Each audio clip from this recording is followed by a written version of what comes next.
Здравейте, приятели! Интервю номер 3 за сряда вечер. Сега ще ви представим едно момче и то е... Мартин Стоицов. Здрасти, Марти! Би ли се представил пред нашата аудитория? Здравейте, аз съм Мартин Стоицов, на 13 години, тренирам в Арес. 13 години, това кой набор е? 2011. На каква позиция си в отбора? Защитник. Лавбек. Ляв бек.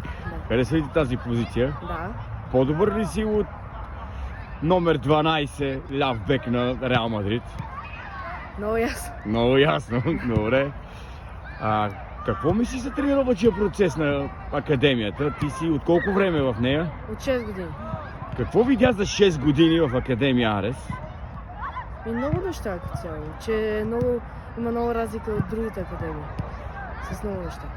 Харесва ли ти процеса? Да. Има ли нещо, което не ти допада чак толкова много? Не. Всичко ми добре. Добре, ние знаеме, че твоя дядо е страхотен футболист на Локомотив. Дали ще успееш да го задминеш неговите постижения? Здраво. Той дали мисли същото, ако го попитаме? Може би. Къде е Мартин след 10 години, погледнато от днес? В Реал Мадрид. На позиция? Десен бек? Да. Ляв бек? Лев. Ляв път е удобно.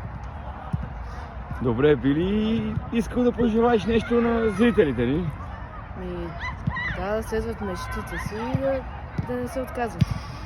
Добре, благодаря ти много за това интервю.